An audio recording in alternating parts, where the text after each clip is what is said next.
Does that work now? Yeah. Technology. I'm the tech person. Hello, friends. Welcome. Thank you all so much for joining. Just gonna give another moment for people to come in here. Ah.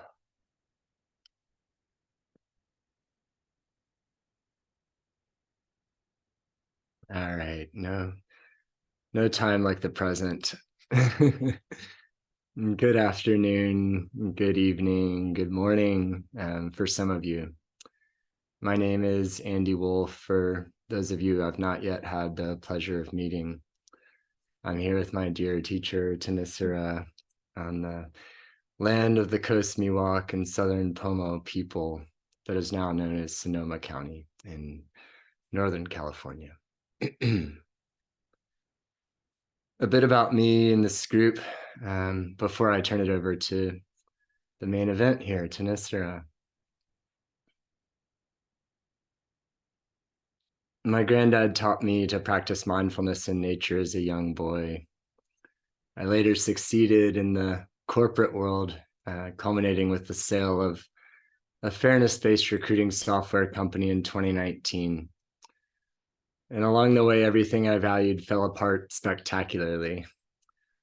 Fortunately, a year after formally resuming regular meditation practice. After that, I formalized years of training under the Hendricks Institute to certify as a relational and somatic coach, and then trained for another couple of years to become a meditation teacher. And that brings us to here now. Thanissara and I extend our warmest welcome and thank you to each and every one of you for being here. Among you are represented people from all over the world and all walks of life. You're meditators, CXOs, community leaders, VCs, actors, consultants, yogis, doctors, farmers, therapists, environmentalists, coaches, musicians, engineers, surfers, designers, artists, teachers, and much more. A variety of ages, genders, ethnicities, cultures, religions, sexual orientations, and abilities of all type is represented. What do we all have in common? We're all committed to good and value diffuse awareness. We see each other as equals, and together we practice waking up to the precarious position our planet is in today. We practice orienting towards taking skillful action with the support of mindfulness to help cultivate equanimity and resilience.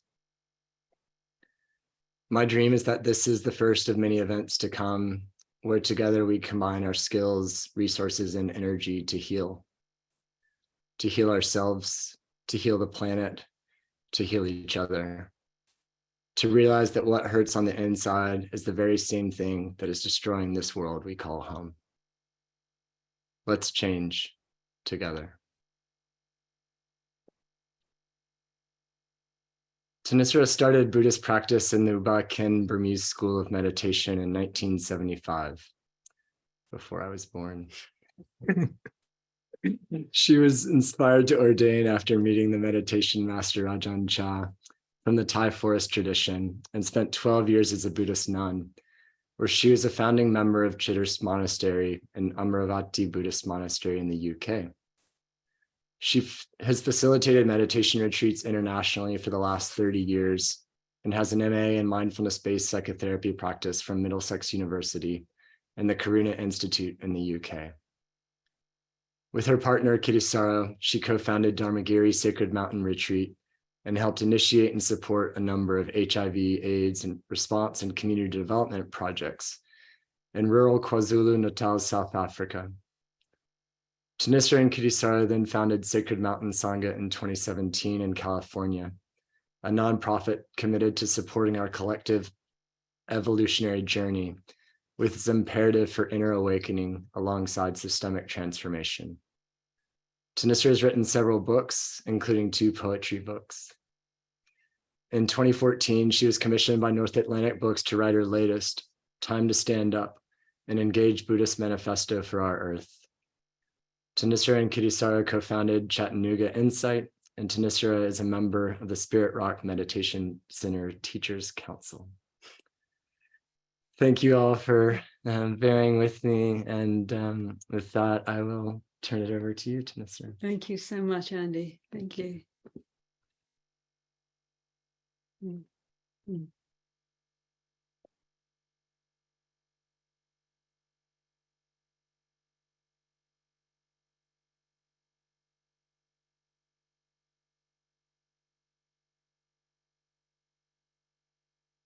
Well,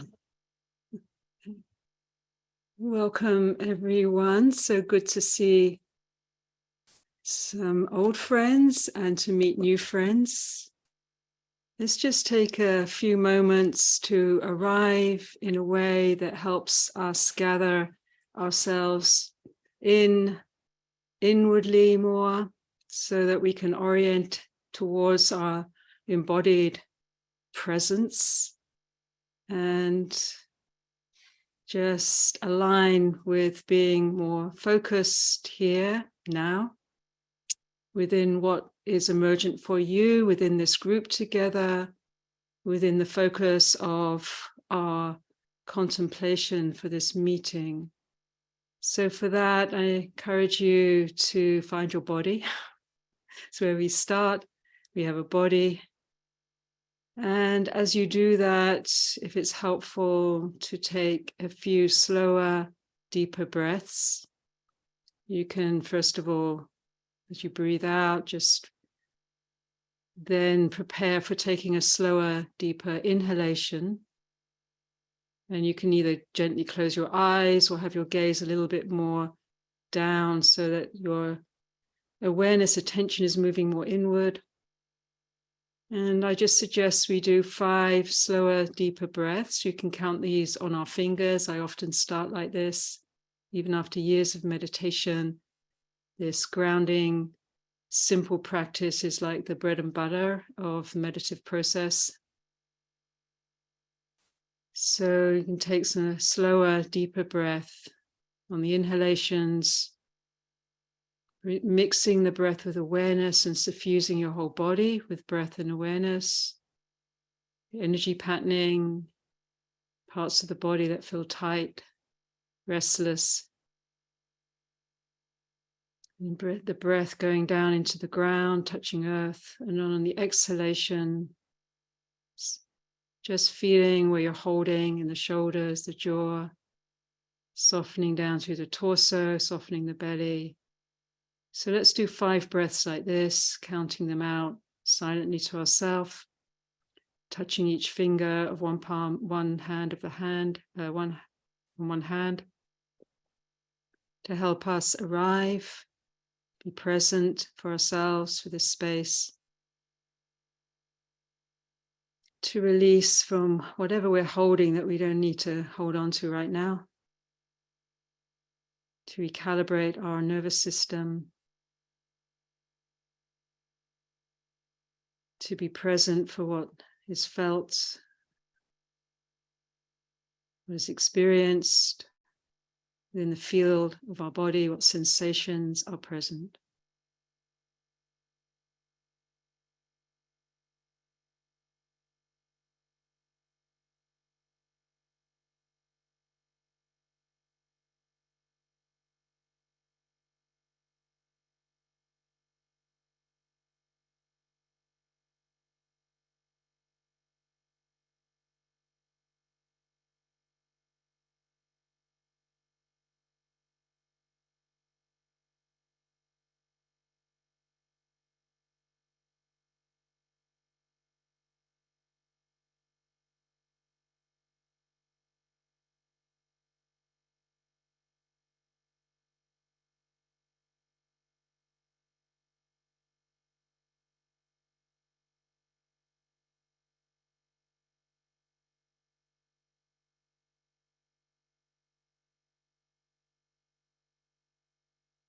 So 5 breaths like this.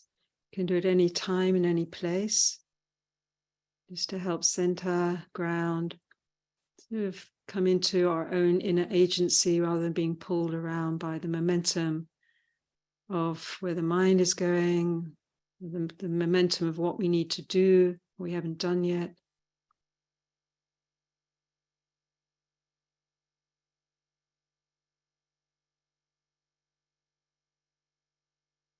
And then we can mix with the breath and our awareness as we suffuse that through the body, this quality of spacious, receptivity, kindly, gentle, listening into what's present. If we feel very distracted, just finding just one area that we can connect with, maybe a sensation, feeling tone, resting awareness there.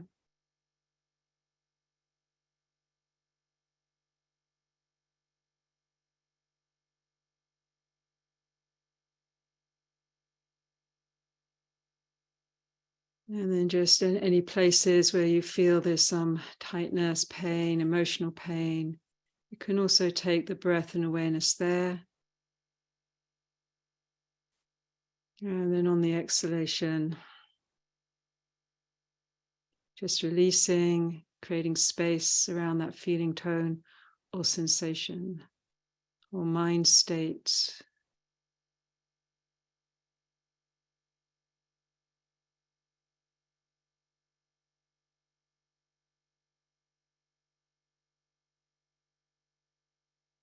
Okay.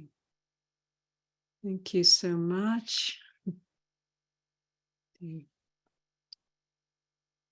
So I'm really happy to be part of this session and be invited to just pitch a particular focus that we're going to be working with today by Andy. Thank you so much. Building resilience and making a difference. Let's change together. At this particular moment in our planetary unfolding, where we're called in a very deep and profound ways to show up. In many ways, this meditative practice and the Dharma, these teachings of awakening, are essentially about the art and practice of being more real and landing more in the real. And that's in itself an exploration. Once the Buddha said, we take the unreal to be real and the real to be unreal. The unreal, the more dreamlike nature of our life as it's flowing and unfolding, seems very real to us, very impactful, but it is also quite ephemeral as it's moving and shifting and insubstantial.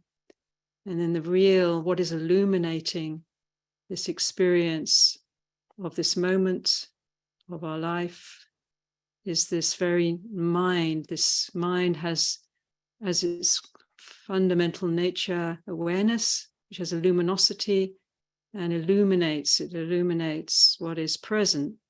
So whatever is passing through the field of the mind is changeable, but the mind, or the citta, mind, heart, this essence of consciousness, and the essence of the nature of mind, conscious awareness, is timeless, as said by the Buddha, deathless, which we can shift in our orientation towards aligning within this timeless, deathless heart, rather than being so pulled by the wheel. And then from there, we can contemplate more clearly what is the nature of what is arising and what is our response. So part of being real is to really acknowledge that a lot of what we're meeting is not easy to be with. And the Buddha started his pitch when he was trying to figure out how to communicate his profound insight, not so much with there is this enlightenment thing that we're kind of going to go after, but more there is dukkha. This is a word he used, dukkha, which often is translated in English as suffering, which is a bit of a clunky translation. It's a more sophisticated word, dukkha, But there is this experience of unsatisfactoriness, this thirsting for something because there's a lack of completion, and there's a path way out of this experience. So meeting this begins to bring us agency directly, so we can transform what we're with rather than keep bypassing, avoiding, reacting. So this is a doable teaching because we're always in some way, often at some level, experiencing dukkha.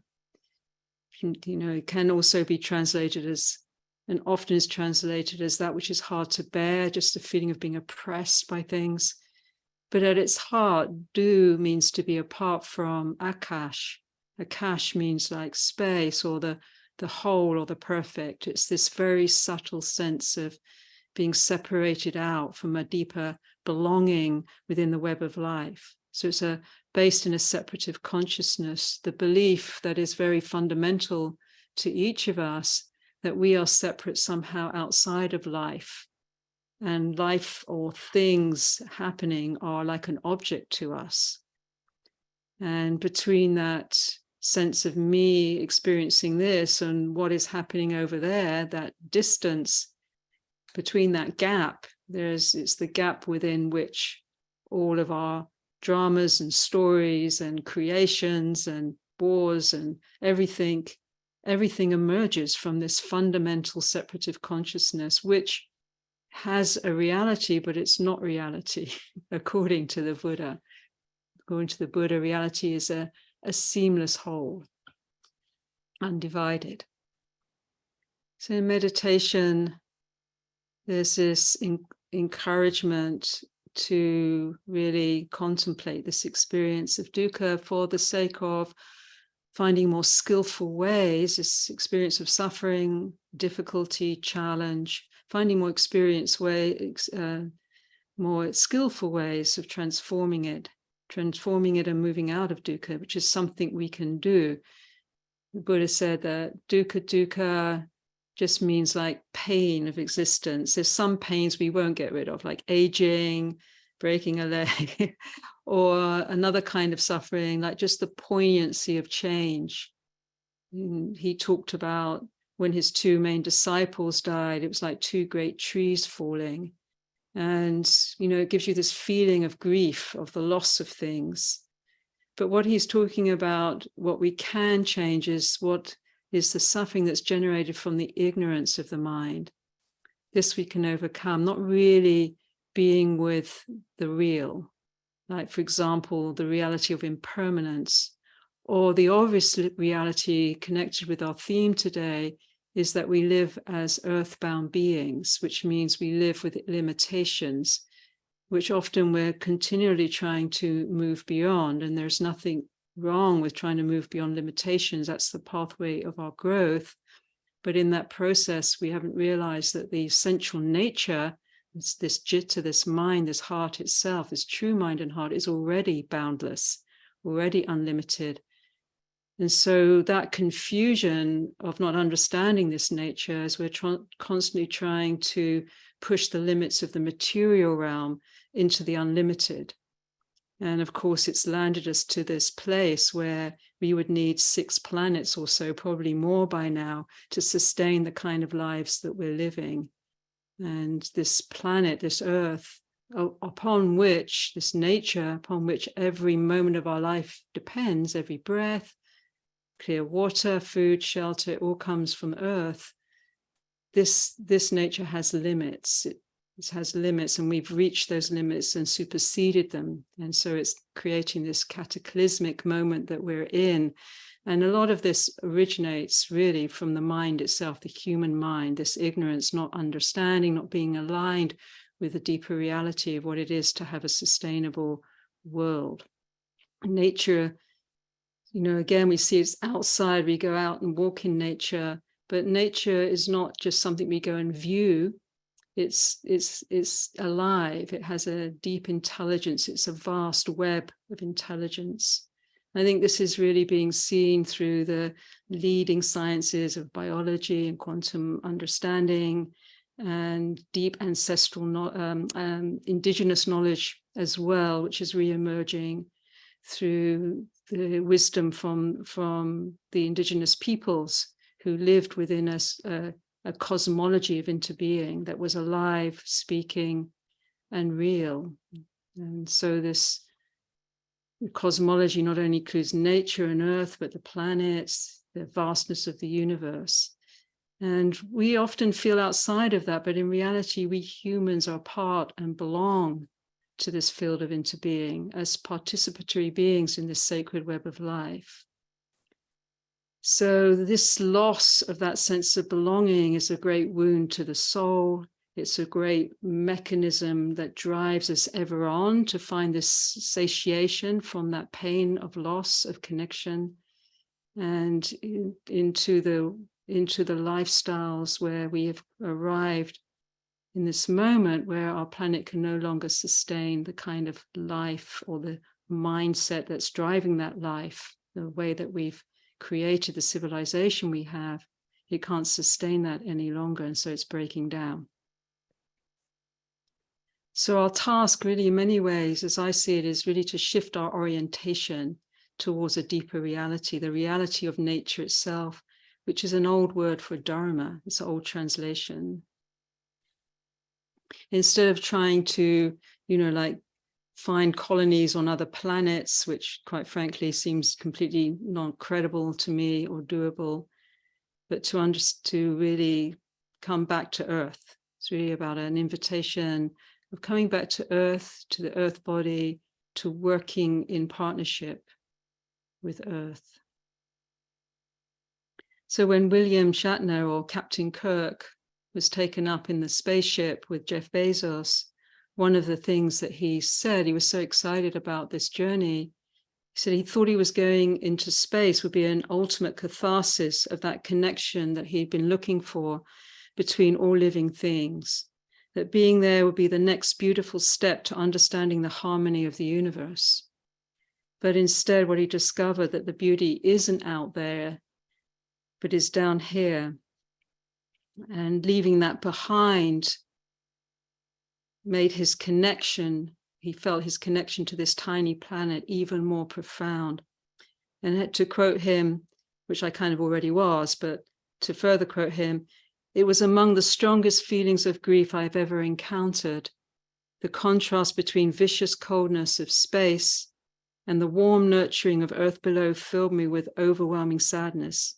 Every day we are confronted with the knowledge of further destruction of our earth at the hands of the extinction of animal species and flora and fauna at our hands, things that took 5 billion years to evolve, and suddenly we will never see them again because of the interference of us. It's filled me with dread. My trip to space was supposed to be a celebration. Instead, it was a funeral. So this was actually a really, I felt, at first there was a sort of, I noticed that they didn't really want his message to get out. I think Jeff Bezos wasn't the kind of message that he was thinking Captain Kirk would come back with, but it is the very real message, along with nature speaking to us at this time, with all the floods and the fires. This is the very real message. This is the realness that we need to be present for, to allow it to enter us deeply. It requires some kind of, for us, this brilliant, smart human brain, this extraordinary civilization that we've built, these extraordinary technologies that have been created, that has generated this sense of arrogance, really, in the face of nature, in the face of other species, in the face of beings and peoples that upon which our civilization has been built.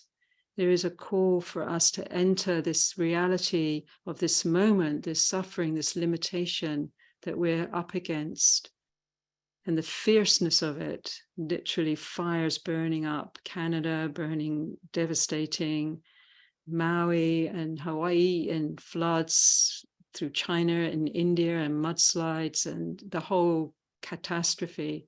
It calls for a moment of reckoning, a moment of humility, a moment to pause. and recalibrate. So there was a moment in the Buddha's life when he was, this the story was he was brought up with wealth, with political power, economic power, as a son of a chieftain, and was the realities of life were hidden from him in the same way as our civilization. We're sort of in the palace in a way. And he felt very suffocated by this and wanted to see what was on the other side, what's over the wall. And so he left the palace and came across what's called, in the Buddhist language, Devadutta. Devadutta means a heavenly message.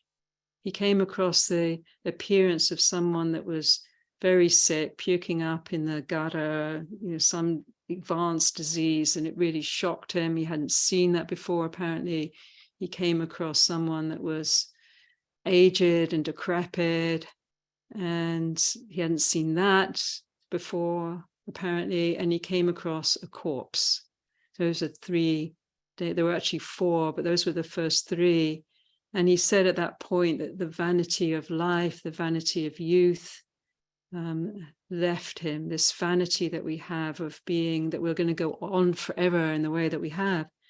But it was a really important moment. And when you can say, well, he was about 29, where was he that he didn't see these things? Well, he was where we are in our culture. All of these Devaduttas have been pushed away for, promoting this eternal sense of that we're going to go on in a trajectory of internal growth forever, and can satiate this driven, the thirsting that we have for this seeking for connection and deep belonging and resolve, where we're sort of looking in the wrong place. So the suffering increases, the drivenness increases, and many of us taste this moment, which is a really important moment where we crash into a wall. And maybe even if we've had great success, even if we've been satiated in the sensory realm, been to so many beautiful places, which many of us have, it's still not enough. And it's a very, very poignant and powerful moment. And it's a moment when we can easily crash and just be completely lost in despair. People sometimes take their lives in those moments, but it's also a moment of awakening. I remember, like in my bio that Andy was just reading, my partner and I, we spent a long time working in Southern Africa.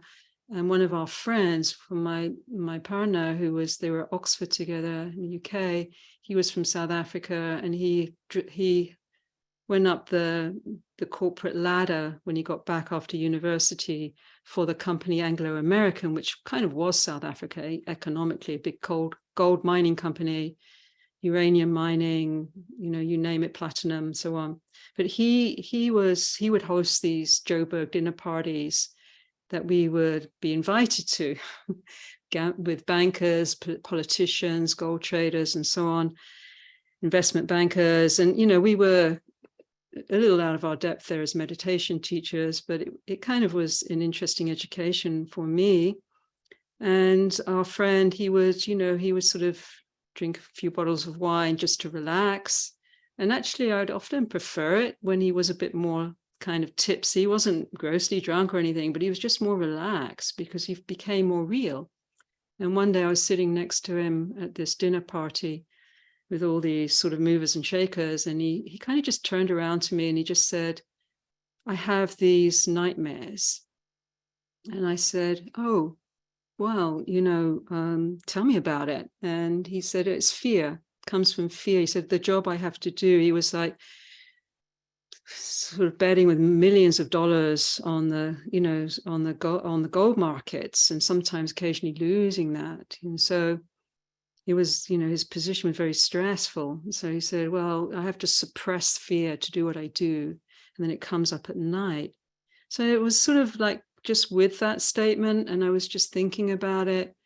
And what came to my mind when he was saying that was that I just asked him, when does it stop for you? When do you get to stop? And his answer was surprising to me. He said, when I'm successful. And so here he wasn't the top guy in the company, he was second to top. And he had everything that you could imagine for someone in that position. And yet he still didn't feel it. He didn't feel satiated. He didn't feel that. And he was also extremely self-honest, very perceptive. So, this begs the question, what is success? What is success, and what is it now in our culture that's been driven by this metaphor? As there's something called success that we are going for. And then even if we've had that, not even in the spirit, in the material realm, but also in the spiritual realm, this enlightenment, in a way, this moment of disillusionment is this moment of just realizing what I went for wasn't quite what I thought it was, is what in Thailand they would call a moment of maturity, spiritual maturity. In Buddhism, they call it nibbida, which means a sort of, it's like a dispassion. It's like a moment of, and in our culture, we don't understand that. It's like, go to the shops or go start a new business or whatever, keep going, keep the wheel going, keep the wheel going, keep the wheel going. So we are being hit with that moment on a, not just like the Buddha going out in the morning and seeing the Devadutas. This whole planet is a Devaduta, a heavenly messenger burning up, flooding, crashing, ice caps melting, the whole, I don't need to go through the litany with you. I think you'll all be following very much what's happening. And so it does bring up this sort of real reevaluating and real having to meet difficult feeling. And even if we're not meeting them and they're not personal feeling, we're in a collective, we're part of nature. So for some of us, particularly if we're more sensitive, we'll be feeling that collective deep sense of disorientation, dismemberment, pain, just overwhelm, stress, a world that's getting hotter, more violent, less humane.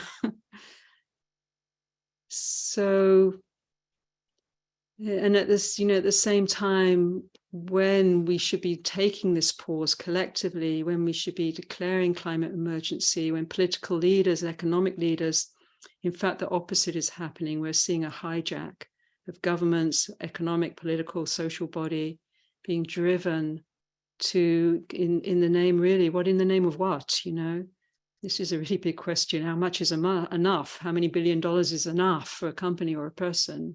What is it, What do we value as success? So our whole system is really geared to this outcome that is not based in the reality of what it is to be an earthbound being. So we have to come to terms with being earthbound and understanding what is unlimited isn't the material realm.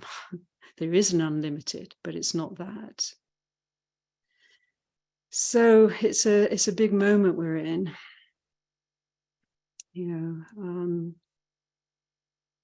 It's a juncture. It's a juncture when we see, as Al Gore was saying the other day on a TED talk, he was saying, commenting on the COP28, which is going to be headed up by the oil giant Abu Dhabi's national oil company in the United Arab Emirates, by the chief of that, the head of that, Sultan Al Jaber, who will lead it. It's a complete hijack by fossil fuels of a meeting of parties, a council of parties, a gathering, a kind of global, in Africa, Zulu, they call it Indaba, a global commons, a global collective discussion for solutions. It's actually being driven now by the fossil fuel interest. So this sort of grabbing and controlling it's become like a machine out of control, in a machine that doesn't really account for the humane,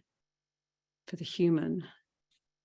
And we'll be atomized in that machinery and dislocated from each other and divided. So it's a lot. It's a lot. If we're feeling anxious, then, well, welcome to the club. It's if you're having, like I do, like panicky dreams and feel this, dread sometimes, and well, this is an accurate reading, a somatic reading, an embodied reading of the reality, another kind of reality that we're in, the reality of a terrible crisis, something wrong, something out of balance. How many more messages does nature have to give us? So at this juncture, it's actually both devastating, dismembering. It's like a shamanic journey is like a meditative journey. There's a moment when, or a process when the ego structure, the self structure that's kind of been in control is dismembered. And it can be a moment of great terror because everything we've pinned our life on, everything that we've kind of orientated by is up for question in that moment. And the fear of losing control is such a primal fear. What are we losing control into? So there's this great dismemberment happening, and it's releasing a lot of fear, and then from fear is violence and so on. And trying to control through fascism and so on. So there's that happening, and yet within it, there is an invitation for a profound shift. We have we have to make another kind of move. And any shifts, any solutions that we have, we can have the tech solutions, the AI solutions, the EV car solution, and those are all good. There are many good solutions, but really, if we approach them from the same consciousness, it's not really going to work. So this is a very deep, profound moment for humanity that actually invites us to, any external material shifts have to be underwritten by a massive, profound shift of a radical, I wouldn't say massive, radically profound shift of consciousness, of understanding, re-understanding everything about who we are and what we're doing here. We need to shift from a system, we're in this system, a cog in a system that continually rewards more sociopathic, a sociopathic, power-driven creed of extraction, domination, mass desecration, to a profoundly collaborative, Gaian-informed nature, the intelligence of nature, the deep spirit of Pachamama, of Gaia, of the living world of nature, and of a Gaian-informed cosmology that we are part of interbeing, that we're all part of. We're all aware, we're all conscious, whatever forms we're in, human or otherwise. I just saw that that orca that was captured for 50 years here in the US, was that down in Florida? I can't remember. Anyway, yeah. And that died after 50 years. And its pod came to the ocean. It always was connected with that pod. They still remembered that. We still remember everything, actually, on some level. We're connected. So we have to reclaim this connection. We have to practice this, from this system of chewing up the planet, to practice the reclamation of, it's a sacredness. Nature is, we're everything, meaning that it's whole, it's something we approach with respect on all levels, ourselves including, approaching this being with respect and in all spheres. So it's not a small task that's coming back to earth. It's entering, the heart at a deeper level, to go beneath the cognitive frames of control, to listen more deeply. This is the practice of meditation, to enter the heart, to know that this mind, heart, and I use the word heart in the Buddhist understanding, heart, mind aren't really divided. We're talking about awareness, this deep intelligence.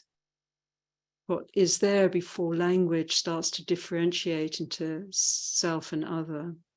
The nature of this heart has a knowing that's connected within the web of intelligence of it all.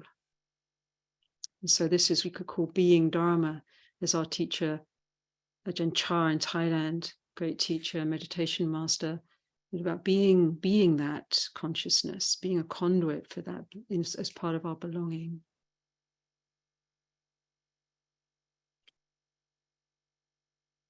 So what is success? This, in this teaching, just touching into very profound territories, wide territories, big territories, that we could spend a long time on, just tasting into them.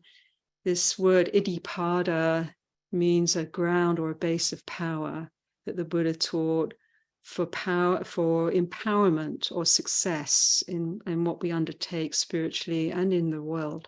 It's connected with the word Indra, which is the god. The Indra kind of carries a thunderbolt, but it kind of means potency. It's distilling the potency of this mind. This mind, also, as the Buddha said, is the forerunner of all things, distilling this potency, and then realizing that this mind we can practice with, we can work with, that this is the whole path out of the suffering, the path out of collapse. And this requires a balance of 4 qualities. I'm talking from the Buddha's frames now. First one is called chanda, which means a wholesome desire or clear intention or purpose. It's like really, and aligning that purpose, if we align it within the deeper web of belonging and success for the whole earth, for all the beings, there is so much more potency in that than me and my personal success. So a desire for the beauty, for it all. Someone else's success is my success. It's a success for everyone in a wholesome way. To shift that mindset of just about me, of virya, of meaning aligning your energy with that. So it's stable and steady and focus and keep going through the ups and downs, supported by citta, or a mind that's gathered, samadhi citta, this mind I'm talking about, this mind of this heart of ours that's illuminating this moment. We wouldn't be here without that consciousness. We'd be like a dead log. The body would be a dead log on the ground. This practice of gathering, focusing, and it also implies a heart that's connected with the whole. That it's not just about my thing, but it's the more that heart feels and has love and is inspired by that, the more potency there is too. And all of this, the 4th quality of vimumsa, means investigation, feedback, discernment, to balance the intention and all the effort and all the heart with how is this going? Do I need to change track? Yes, how it's going now on the planet is not good. We need to change track. If you have too much investigation without the other elements, you just get stuck. You have the other, one without the other, but this combination of these qualities. And if we can apply them not just individually and on the worldly level, but spiritually, and connect the two, that the spirit isn't matter, isn't apart from material. The essence of matter is mind. Within mind, all matter exists. There is no ultimate separation in reality.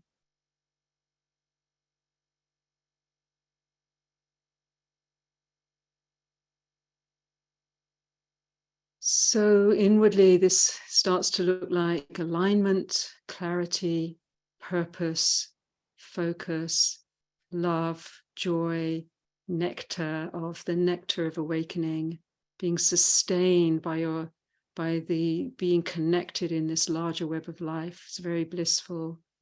Outwardly, the systems can start to shift from just dependent on a linear rational logic, which I don't think is really going to take us there now, to a more, it's not that we can't use that, but informed by a deeper intuitive, non-separative awareness, which is connected with a deeper intelligence and receiving information from that intelligence, from the world around us, as intuition and deep knowing, not just what we're thinking about.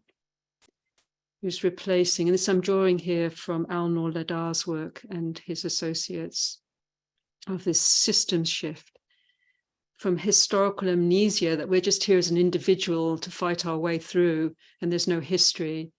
which continues without that recognition. We're looping through ancestral trauma, which we are on a planetary level. Let's have another civil war, why don't we, kind of thing.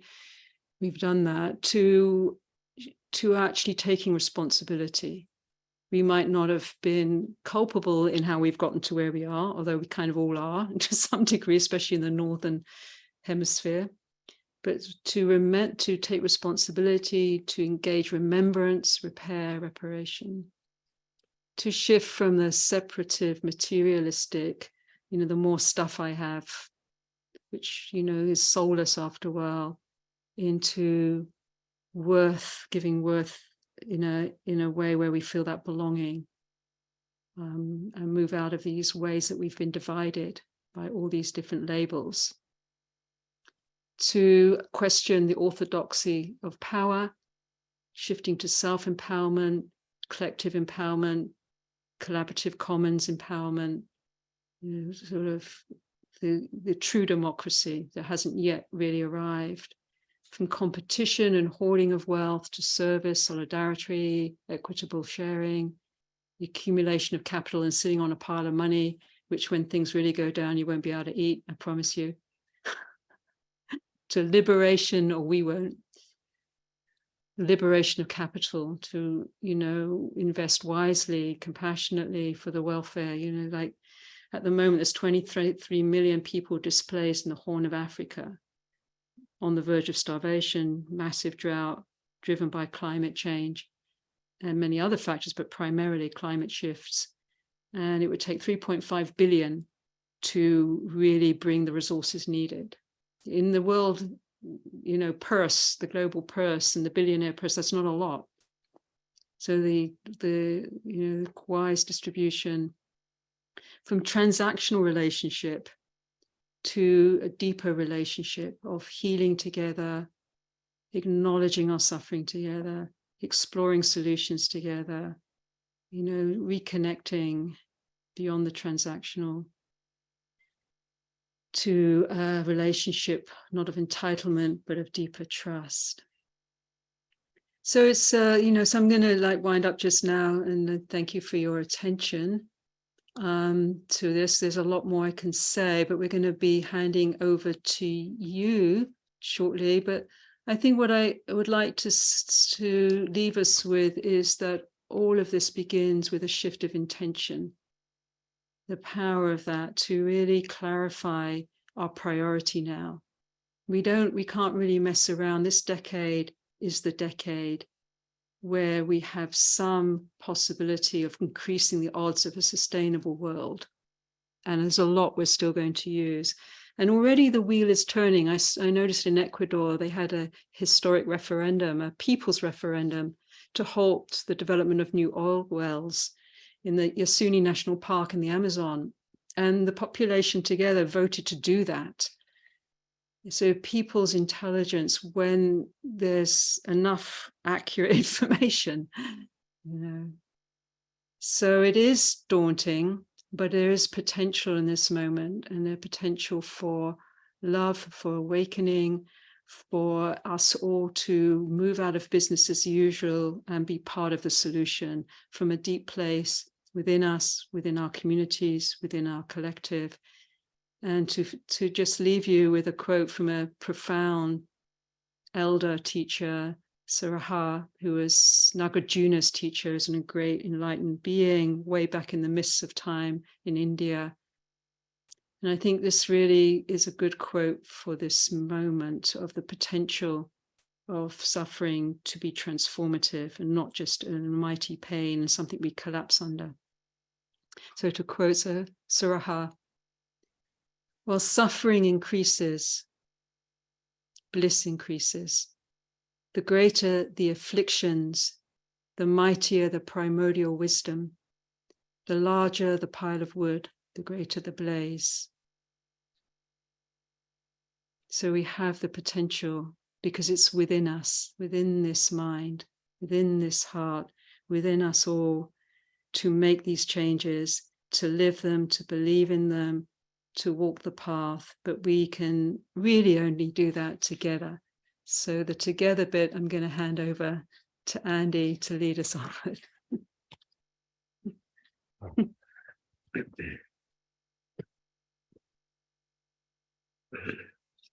Thank you so much, Dennis. Yes. Ooh. All right. Thank you all for your kind attention.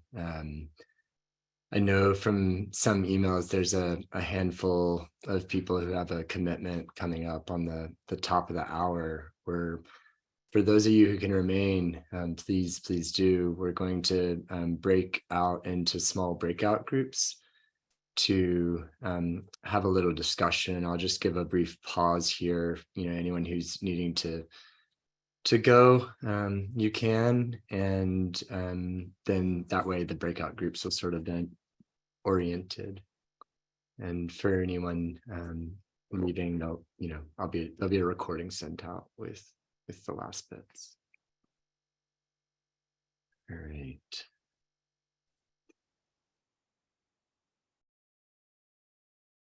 Testing my technical abilities here. You need brushing up on them. They're lacking. All right, it looks like we've got some homeostasis here. So we're going to go ahead and shortly press the button for breakout rooms. When you do that, it'd be really awesome if you can enable your video. The intention, there'll be about 3 to 4 of you per room, and there'll be a question which I'm about to pose. And when you're together, some of you might have 3, some might have 5, math. And if you can we'll have about 12, 15 minutes, just kind of divide up the time, maybe, what do we say, 3 minutes, 4 minutes a piece? Yeah, I think that's a good length of time. 3 or 4 minutes a piece in speaking. And you can kind of self organize a note taker. There's going to be, I'm going to send out a link with all kinds of, it's a link to a Google Drive folder with a slew of documents labeled by breakout room number. So you can open whichever breakout room number you're in, and your note taker can take notes. You can just, jot down what people are saying, what you're thinking in there. Be this cool way to sort of bring it all about. And then when we come back, we can share it together. All right. So without further ado, the question for consideration is, what's in my way of seeing the climate crisis, and what would I like to do about it? So I'm going to put the link to the Drive folder in the chat and hitting the button for y'all to go to your rooms now. All right. Y'all are the troopers. Thanks for sticking through and joining in the fun. This is kind of the moving into the interactive portion. So for now, I'd love to invite forward, if anyone, maybe a time for 2 or 3 of the group leaders to maybe share a few words about an interesting theme that came out of your discussion. Just anything that you feel called to share more broadly with the rest of the group. You can maybe use the hand raising emoji icon-y thing that's down there to indicate you're ready. I promise I'm a tech person, or I guess I was. That's the technical term. Thanks. Thank you, Autumn. Thank you. Conrad has put his hand. Excellent. Yeah, Conrad, would you like to kick us off there? Happily, I'll be that volunteer victim. The theme may be like embodying our own change, whatever our spiritual practice is, allowing it to work on us. I'm also in the Thai forest lineage of Ajahn Chah, and we met on retreat. So allowing and practicing so that, our most beautiful qualities will be brought forth, and letting go of the more challenging ones, whatever our practice is, so that we can be a sanctuary for other people and not react to them, not react to the world, and make them feel safe and actually hear what we're saying. So sharing our gifts by being a safe container, and then that allows us to react to the world in a way that is skillful. So that was kind of a theme that united a lot of our comments. Beautiful. It's beautiful. Thanks, Conrad. Mr. Elam. Yeah, I think one of the things that was pervasive in our group is that everybody can see it, but not everybody, actually most of us just didn't have an answer for how we can have an impact bigger than ourselves. We can make all the decisions we want, but without influencing a broader group, it's a little bit daunting, and that makes it hard to think about what I would do about it. I think we can think on a small scale what we individually would do about it, but I think most people here probably want to like have a bigger impact than just that. So we don't have a good answer, and that was an interesting discussion that came up. That's really insightful. Thank you. Yeah, and helpful. I appreciate your sharing and all of you in the group. I wonder if we can put it on gallery view. Yeah. So a bit more of a sense of being together. We can unspotlight. Or we just pinned. I think we're Varun, you can go ahead while I figure out these technical things down here. Yeah, I'm going to extrapolate slightly past just our group, but one of the things that I think came up is that there are different layers and levels of engagement with the topic. And so living in sort of artifices that we live in, concrete jungles, that separation from nature arose as a thing that makes it easy to not have things top of mind. The everyday samsaric pressures and goals and achievements oftentimes aren't aligned with the broader picture of what's happening, and there will be for some kind of ideas of like, oh, I should do this thing and it would be beneficial, but it for whatever reason does not come to the top of the mind. And then if you do engage more regularly, or let's say you've had decades of engaging with this topic, you start to feel a sense of overwhelm and a sense of it's just too much to do and to engage with, and that creates kind of a desire to pull away because it just is too sad, or it's too upsetting, or there's too much suffering that comes to your mind, and that poses a challenge. And then finally, if you have been kind of engaged in the actions, if you have changed your lifestyle, if you have engaged in the work that is primarily predicated around that, then you oftentimes this is kind of where I mean, you oftentimes may find yourself kind of realizing that this is a conventional solution when you have a more kind of profound need for a change in human mindset, and that itself can be a daunting thing. And how do you bridge conventional solutions to kind of more of the need for a more profound shift in consciousness? So each of those things is kind of like you're on this ladder of awareness and of action, and at any given step on that ladder, there is something that is that poses a challenge, depending on where you are, what your context is. Thank you. I think that's. Do you want to maybe comment on some of those? You're going to go ahead, right? You think what? Well, I was thinking, do you want to comment on some of that, like those questions that Varun was just asking? It feels a very collective. I feel you're just naming something that's very representative of what a lot of us are, where we are. Really, it's completely overwhelming. It's completely huge, but that sort of balance between a complete loss of agency and the need to. I feel, sorry, I'm slightly fast forwarding, but I feel what I've noticed is really helpful is to have these conversations where we can express a lot of the overwhelm, but then as we start to look deeper, to find our passion and to find where we want to show up and how we want to show up. And I think it kind of starts there. And then that balance between strategically looking at what solutions we can do that are very obvious and this deeper change of consciousness. I think that there's a balance between both. And, to understand that we're somewhat in a mapless territory, we're sort of creating the bridges over this crisis. If we can get over it, I don't know. We have to accept the fact that we might not be able to as well. And that would be a whole nother kind of thing that we'd, but, you know, it's like we're building the bridge as we're walking it. So, you know, so I think this is where the collective comes in the collective mind.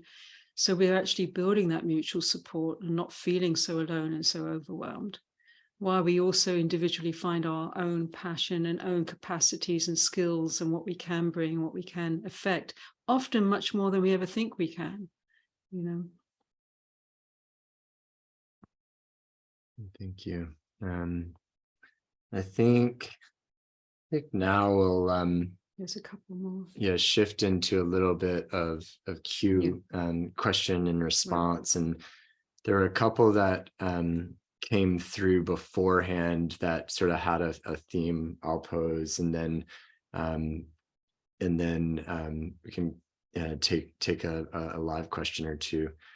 The first theme that I'm seeing come through that a number of you are asking is sort of around finding a balance between allowing things as they are and skillfully taking action. Can you speak a little bit to that, Thanissara? Yeah, I can. I'd like to, if I may, invite Mpapa, who's a dear friend from South Africa. Oh, did you just drop to speak? I think I lost him. Oh, there he is. Mpapa, yeah. You just have to unmute there, Mpapa. Hello, yes, Sabo. Thank you. Hello, greetings to you all. Hello, thank you, Thanissara, so much for sharing this with us. Good to see you. Greetings to you all. Yeah. I'm in South Africa. I'm Papa Simo, the Zulu monk. Lovely to meet you guys all. So the one thing I wanted to point out to that also came out to our group.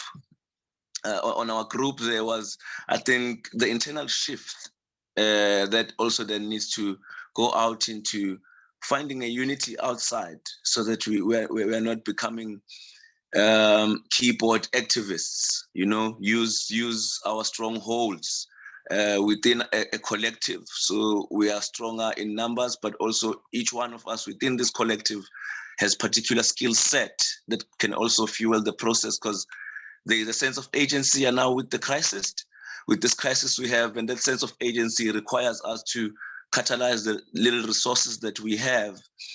So in a rural KZN here in South Africa, it's not the same as an urban Durban space in the city, you know? So there's different sides of how then our work on the ground can make impact. So different approaches as well with the rural people in the villages, as opposed to the approach you might have in an urban space in Joburg, in Cape Town, you know? So, and also how do we send these messages in a way that is clear for a young boy who is in Greytown, in the rural villages of Greytown, for them to understand? Because I think for me now, the bigger one is involving the community as much as we can. Yeah. Because also there's a lot that it's that is playing against, but also the schools also, you know, where our kids go to. I was looking at my son's schoolwork. You can see also that the school system is not supporting what we are talking about here. As much as they can put it out there as if they are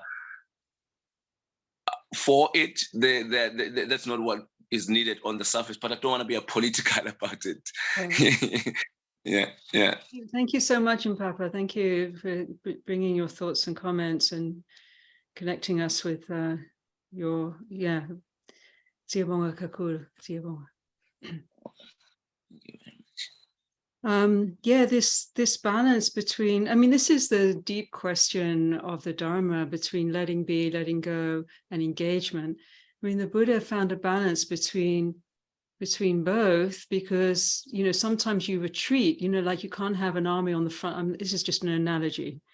You know, you can't be on the front lines all the time. You have to retreat and regroup. And then sometimes you can't stay in retreat the whole time. You know, you need to actually engage, you know. And so this is about finding a balance when you let things be, when you just, And then when I think as you feel into your deeper wisdom and your deeper guidance, which this is the intuitive guidance, then you'll know when it's the time to move and when it's the time to, it's like Ajahn Chah would say, it becomes very fluid and intuitively guided. And you can pass the rational, and will this work, and what do I need, and so on. But it will be less of a question of doubt. It will become clear, So, and then when that happens, you'll be in balance. You feel more in balance, and less caught between what is actually not really a real dualism.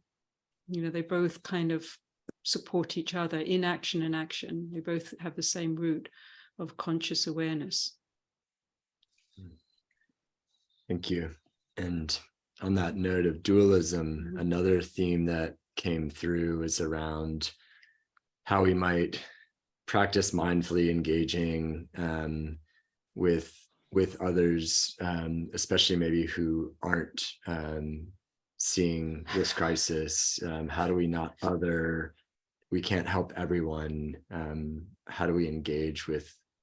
I think at this point in time, when there's been so much going and out there that's available for those that want to see, I think really it's a question of having to be as strategic as possible, because we don't have a lot of time actually to make effect change.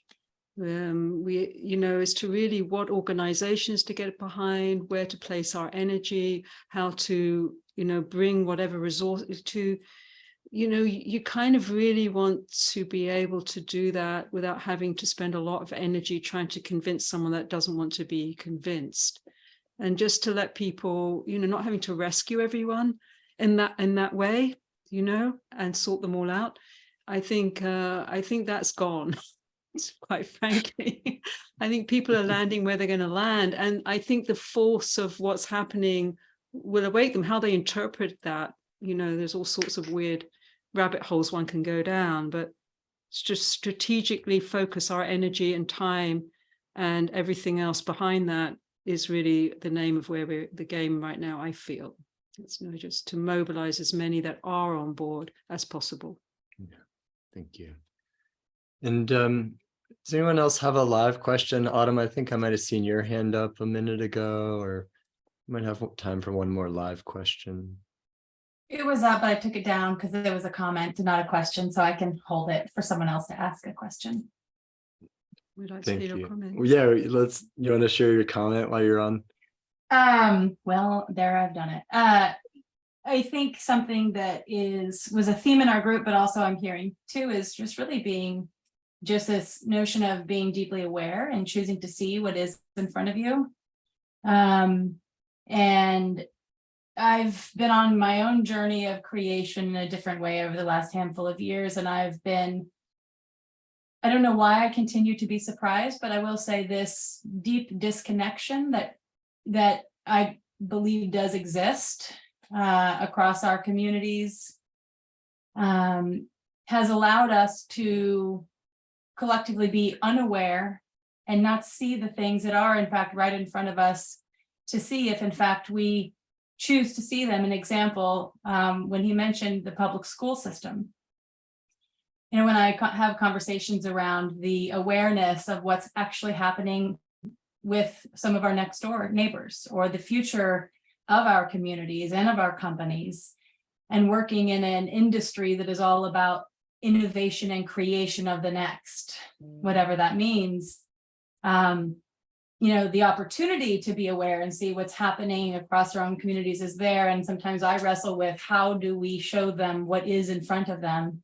I do believe people, the beautiful part of the human condition, in my opinion, is that people want to be part of positive change. And we are now in a organizational landscape and a broader community landscape where it's very easy to be unaware of things that are happening across our own local communities, as well as the broader global community we're talking about. And so this notion of like seeing what is available for us to see is what I took away from that gentleman who just talked, and something that I think about a lot. So. Yeah, gotcha. Yeah, definitely. Thank you. Thank you, Autumn. All right, well, we're kind of getting down to that home stretch here. I'm gonna launch a brief little poll here. Just curious on how this event has been for you. If you've got any interest in a follow-up, you can click the button. And if you have any comments, you can share them in that little comment box, and those will all come over here real time. That'll help us, gauge your collective interest, inviting friends, all that kind of fun stuff as that happens. So I appreciate that. And while you're doing that, I'll I'm just going to make a couple of brief comments. And this talk was graciously freely given by Thanissara, and it is should you feel moved to support her in the nonprofit Sacred Mountain Sangha she co-founded, it'd be super generous and appreciated. I'll give a sort of slimmed down version for those of you unfamiliar with Dharma. This isn't a pitch, and I encourage you to listen. I think, I hope there's a teaching in here. Dana is a Pali word translated into generosity, and many parts of Asia where the meditation traditions we're practicing now come from, it's taught alongside sila ethics before meditation. And you see 2,500 years ago when the Buddha set up the monastic order and lay practitioners, the monastics essentially renounce everything, their life, their belongings to service, and then the lay people in turn support monastics with offering of food and shelter, money. And so when a person takes robes, they give up everything, and this is what Thanissara did back in 1979. And following this path, Thanissara and her partner Kittisaro have lived primarily on Dana since then. And so this whole practice, this whole circle of life that we're in, that interconnectedness that we're talking about, the interbeing Thanissara spoke about, this is how it works. So if any of you are feeling moved to support her and Sacred Mountain Sangha, I really encourage you to. I'll put a link in the chat and follow up the email, but it's just mindfuloptimizations.com/SMS. You can make a tax deductible donation. And the real instruction with Dana is to make an offering from the heart, what feels right for you in this time, in these circumstances, as you're considering it, as you're doing it, and afterwards, skillfully practice. It's a releasing, it's a letting go. It's kind of an offering to the Dhamma, the truth, the nature of all beings that is not owned by anyone. That we're just sort of passing along down through these generations and keeping alive. So that's that bit on that. And let me put that in the chat here. Mindful. And I think those are really all the things. Really appreciate you all joining us, taking 90 minutes out of what day is it? Tuesday? Tuesday. Really lovely to see you all here, and especially just showing up. Thank you for your practice. Thank you for your dedication to each other, to this world, and we really hope to see you again soon.